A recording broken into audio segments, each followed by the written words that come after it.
What's going on, LB family? It's G Chapo.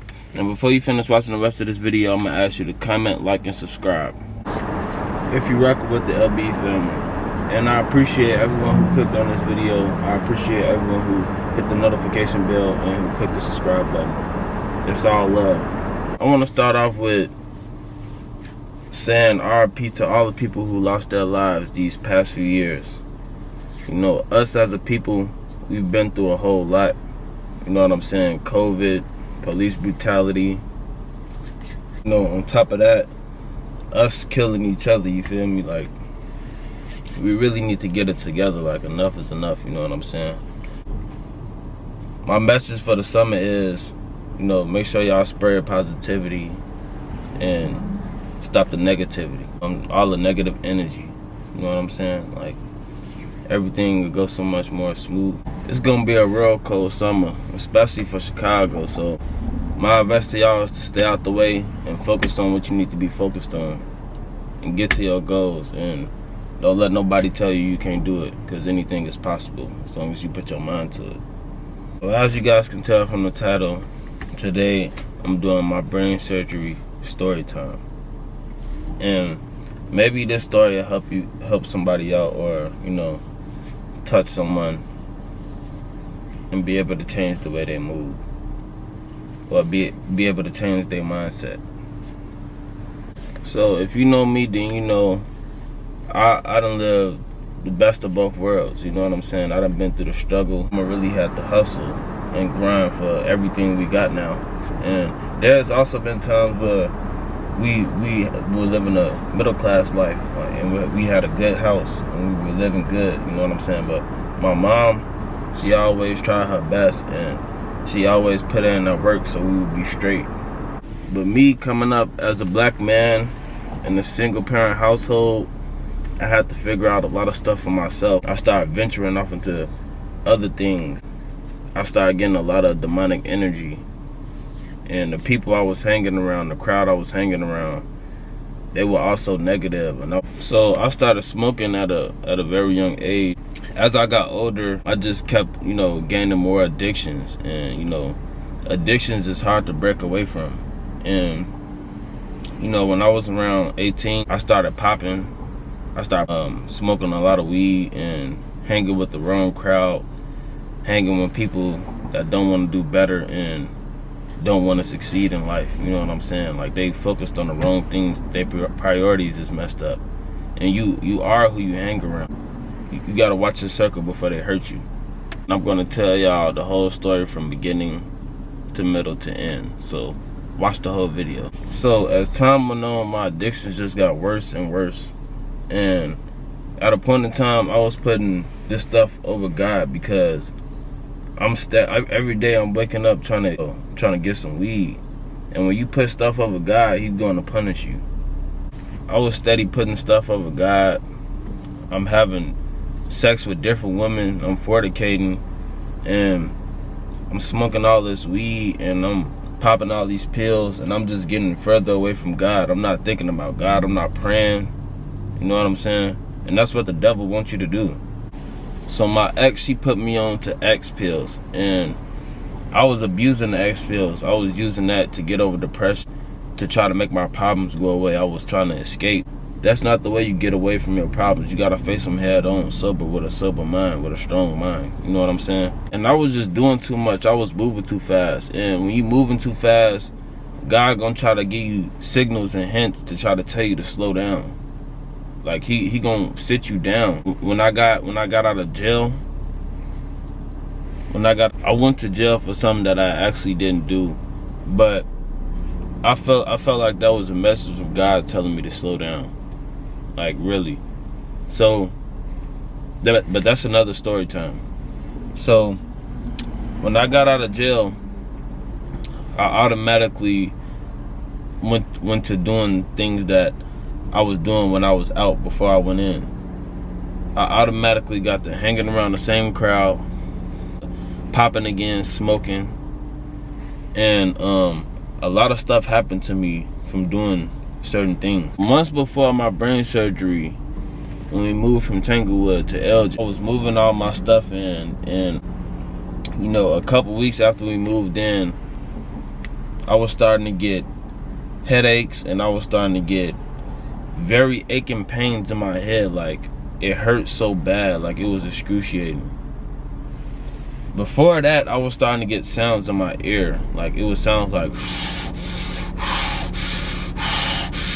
that. Like, it was sounds in my ear, and I didn't pay no attention at first. I was thinking like, maybe this ain't that serious. Like, it can't be no brain tumor or anything like that. You know what I'm saying? So weeks go by. I didn't really get a checkup on it. I didn't really think of it too much. But as time went on, the pain got worse and worse, and I felt like I had a bowling ball in my head. Like, it was the worst pain you could ever think of. Like, I'd rather be dead than have that type of pain in my head. That's how bad it was. And every time I smoked, the pain got worse and worse. And a pothead before my brain surgery, so I smoked a lot of weed. Before my brain surgery, I started to have a lot of demonic energy. I was getting into it with my mom. I was cursing my mom out, calling her all of her name. I was getting into it with my little sisters. Like, and that's because I didn't have God in my life. I was moving wrong. I was making bad decisions. And I was getting into it with people that I love, that always been there for me, that always will be there for me. And at that point, I knew demons was getting in my body. And at that point, I knew I was destroying my body. I was saying evil things. I was thinking evil things. When I wake up, that's what I was thinking about. Like, I really had bad energy, and I didn't know what to do about it. I didn't know what it was, but the whole time it was the tumor in my head. And I feel like everything happened for a reason. Like, I feel like God make things happen for a reason. You know what I'm saying? Alright, so let's get into the story. So around last summer, my sister, she had a friend that was a dyke, and they was all at my house. They was smoking, having a little session or whatever. So I came in the house and I seen this little girl, and she already cool with people that I don't like. So I automatically didn't like this little girl. I automatically was frustrated because I just got off of work. I was just coming home from work. So I'll tell her, I'm like, y'all gonna have to put that in rotation, or y'all gotta get out my house. The girl was like, alright, I'll go ahead and put it in rotation. So I'm like, alright, cool. So she put the blunt in rotation. We all hitting it or whatever. She taking her slow time passing the blunt around. At this point, I'm starting to get mad because, like, why is you taking your sweet time, and you know I don't already like you and your people? So she had her brother there or whatever, and he was already giving me backdoor vibes, backdoor energy. I didn't trust him. And when I went in my room, I see ashes on my windowsill, ashes on my couch. So at this point, I automatically it was a natural reaction. I was blue. I instantly got on that. So I'm like, shorty, you gotta get out my house. I start treating her. I start calling her all of her name. That's a natural reaction. Anybody else, like, what would you do? You know what I'm saying? And then my little sister, she coming up to me telling me that they're having sex in our house. My little sister come up to me telling me these people having sex in our house. So that just added fuel to the fire. That just really infuriated me. That just made me really mad. So the girl started making threats, talking about she gonna go get her brother. Knowing me, I'm like, go get your brother. So shorty wanted to be tough Tony, and she wanted to start a whole beef. She wanted to start a little war.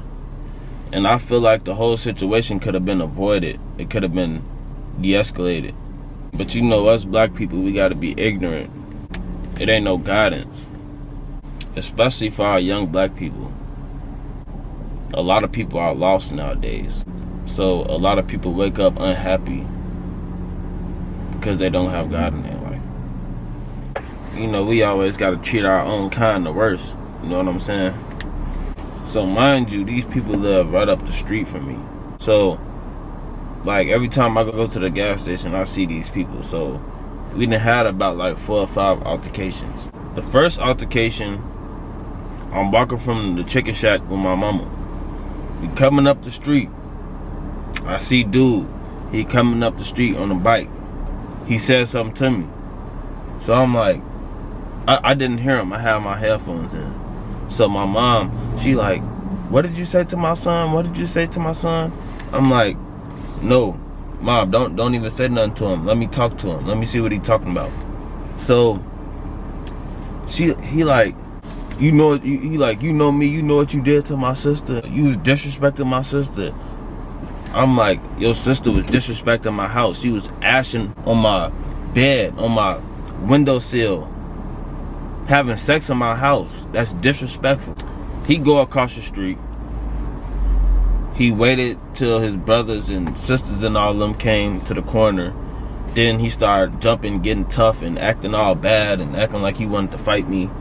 And we're just rumbling around the street. We trying to swing off each other. We going back and forth. He not connecting with none of his punches. People steady getting in front of us. An old lady fell over. Everybody just everywhere. And we all just rambling across the street. The dyke behind me, she trying to snake me. She trying to run up behind me. And I'm by myself. I'm with my little brothers and my little sisters. Like, if you ever see your ops with a kid, you supposed to give him a pass. If you ever see your ops with a kid, you supposed to give him a pass. So we're doing this in front of all these little kids and our grandmas and mamas. People just don't have no respect. Y'all already know me. I'ma stand my ground. I always been solid. I never fold. Never bend, never fold. We didn't even get to finish the fight. The police came. So everybody recording and laughing. And I go back to my house. I go back to my house with my family. So I'm just chilling. And then my little sister, she started telling me that these people was taunting her, acting like they gonna do something, making threats.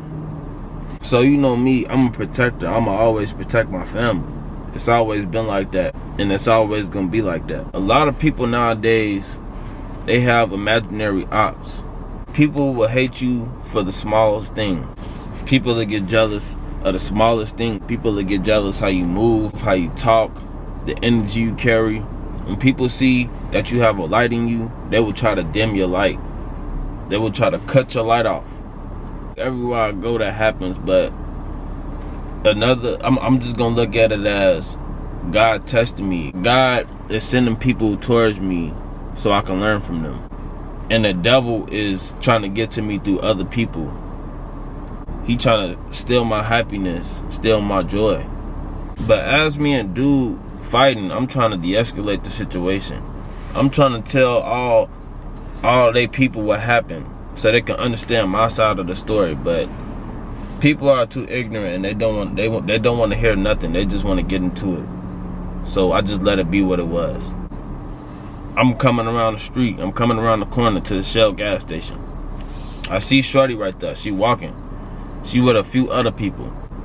I could have been bogus. I was in the car with my homie. We could have got out the car and we could have did that, but we didn't though. Cause I'm a real dude. I always been a real dude.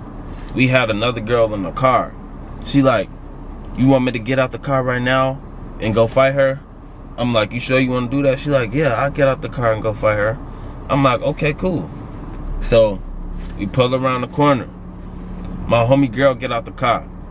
She started to squad up with the dyke.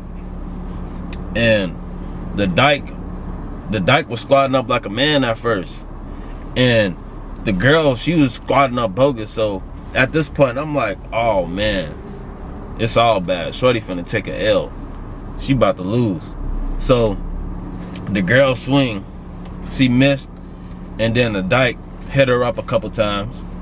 Then The girl got the dyke on the ground, started punching up a couple times or whatever. And then, so basically my homie girl got the W. So then we pulled off and then we went back to the crib. So I know the dyke was over blue. I know she was gonna try to get her to get back. So it was only a matter of time. So the third altercation, I come up to the gas station. I see Buddy them. So he with his cousins or whatever. He with a group of people. So I already know what they about to try to do. They about to try to jump me. So the dude, he instantly get to talking stuff. He like, oh boy, I'll do this to you, I'll do that to you. So I look at him, I'm like, bro, if you gonna do something, run up and come do it. I'm not worried about you. So then one of his cousins ran up. They tried to fake swing off me. So he tried to swing off me. I instantly tried to pull off. I almost hit the front of the gas station. Luckily, I hit the brakes before I hit the gas station. So then I pulled off fast. I instantly hit the corner. I go back to the house. My uncle and them, they in the house. I go in the house. I'm like, these niggas just tried to jump me. We gone, let's go. So we instantly left out the house. My uncle had a little blick on him. We pulled up to the house. It's like, y'all got blick? Yeah, we got blick, shorty, what's up? So we go to the front of the house. And then the other dude, he just kept talking. He was talking smack. So my uncle's just standing right there. And the dyke came out the house. The dyke that the whole thing started with. So I'm talking to this girl. I'm like, why did you lie to these people? Why did you tell them that I jumped you and I literally just had a little girl get out the car and fight you? Because that's the type of man I am. So I'm trying to have a conversation with her. And I turned around for 1 second and I turned back around. She clocked me in my face, snaked me, and pow! I instantly jumped to the gate. I'm like, hold on. I passed out. I got back up. My uncle like, you need to go to the hospital. You need to go to the hospital. Cause mind you, on top of this, I've been having headaches and crucial pain in my head, like excruciating pain in my head. So I'm like, no, I'm good. I'm not trying to go. I don't want to go to the hospitals. I don't like sitting in hospitals. No, you're going to the hospital this time. I'm like, a large mass on my brain. What are you talking about? She like, we're gonna have to transfer you to another hospital. So I'm like, all right. They were like, you're gonna have to have a procedure done. You're gonna have to have surgery. So I'm like, okay. So I get to the hospital. And it's G Chapo Chapi and I'm out. Gang.